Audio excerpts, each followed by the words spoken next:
much. I think I would continue. My best wishes to the Vice President.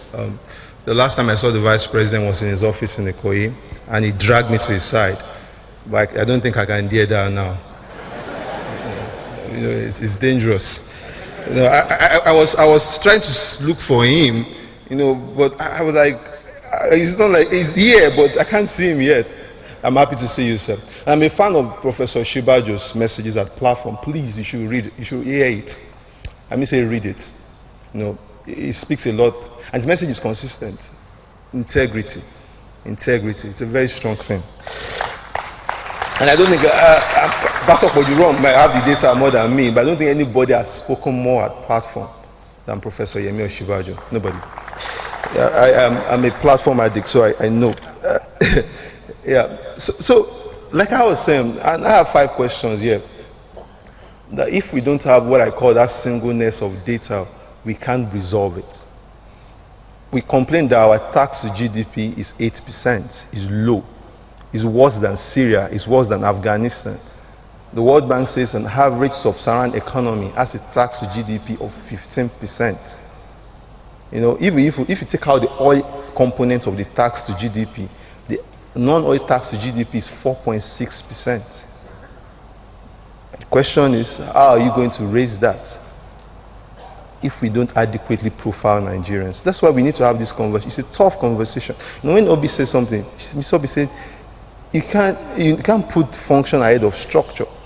We have a structural problem that we don't know how many of us are here. Who are we? What skills do we have? What are our needs? And so if we are going to make Nigerians taxables, if we don't have the right information about them. A question again I'll post is, who needs power from the grid? Does everybody need power from the grid? The third question I'm asking is, look at Nigerians import list. I check it on the newspaper every day because I'm an enthusiast of data. We import paper. For the newspapers, all of them raise the prices because they import the paper for the newspaper. And I ask, what do you use to make paper? Is it not timber? Is it not wood? Is it not Iroko? And do we have shortage of that? That's a problem. You know, the same foolishness is why we import fuel when we export crude. And we hemorrhage our entire foreign reserve earnings to still bring back the crude. It's the same problem.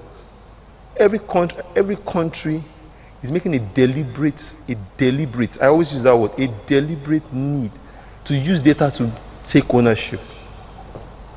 I was reading something about China recently. China said we're going to be moving close to 1 billion people every year. Now think about it. The entire airplane manufacturing is controlled by 3 countries mainly. Boeing, Airbus, maybe Embraer in Brazil.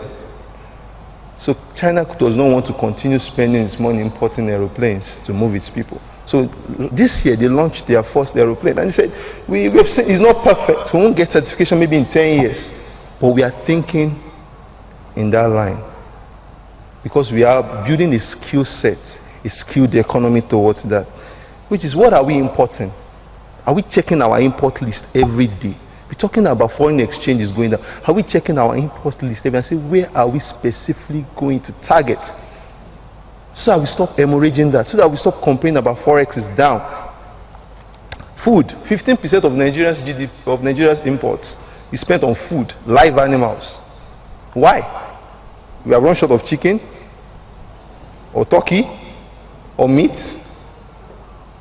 You know, what are we going to specifically target that? Until we are able to look at the data set effectively. We have 67% of Nigeria are less than 30. I was shocked when I saw that statistics recently by the PwC. 67% of Nigerians are less than 30. I'm above 30. I'm almost 31 now in September. And the question I ask myself, what are these people going to do? What jobs are we going to provide for them? Not just jobs. What jobs of the incoming age are they going to do? You know, where do we want to really compete in the world? We have all agreed that the whole era is gone. We need to focus about what is coming next. And the space where he's coming next is not a space of rent seeking. It's not a place of rent collection. It's a space of skill set. Recently, we did a project for an organization in Liberia. And I asked them, why us? Why did you come and look for budget to help you build a database for Ebola funds in Liberia? So if you knew you could do it, we've been watching you. And so if you build more of that for this country, if you build more of companies whose skill set are global in mindset, then we can export skills. You know, we have a service to GDP. We don't even export service. I went to Philippines at a period of time. The largest component of their GDP, apart from agriculture, is outsourcing. You know, you see Donald Trump complaining that if someone from India or Philippines is picking his phone call when he calls for his credit card, that's the way. We did not even build infrastructure to engender that. Do we want to do that? We speak English. We don't know that that's a big advantage in itself. It's time for us to think through it. And when we think through it, we should understand that we're a poor country. That's the truth. This country's entire revenue is less than what Apple gets from its App Store. I'm not talking about what Apple gets from MacBook, iPhone. I say App Store. Go and check it. Apple's App Store revenue in a year is $20 billion. How much are we waiting? How much is FG expecting from all? It's less than that. The entire budget is $30 billion. Go and think about it. That NHS, 10 times of Nigeria's budget, and the British population is 1/4 of our budget, but the spending on health is 10 times of our entire budget. You know, but we have resources, we have people, and these people, the skill sets, their power, the ability to efficiently collect data on them, to analyze it skillfully, and to bring it together to form intelligence, to drive this economy. That's what is going to take us forward. Thank you, ladies and gentlemen.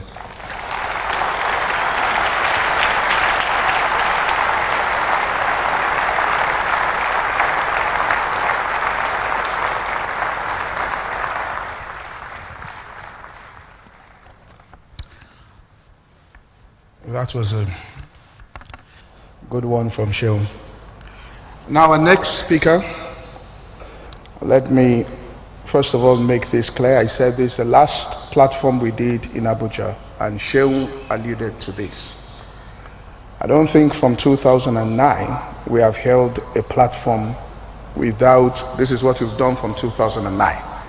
Once we decide we're having platform, the first name we write down is Professor Yemi Osinbajo. Then after that, that is how we have done it since 2009, when it wasn't even televised, when we used to be under hot tents, right, in Tafawa Balewa Square, and we used to pray earnestly that it will not rain. He used to attend and speak for us. Professor Yemi Osinbajo is the Vice President of the Federal Republic of Nigeria, sworn into office on the 29th of May 2015.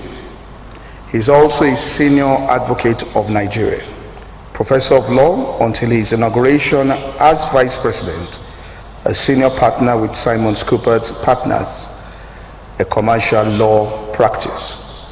He was appointed Lagos State Attorney General and Commissioner for Justice in 1999 and reappointed for his second term in 2003. During the period of his public service, he commenced the Lagos State Justice Reform Project.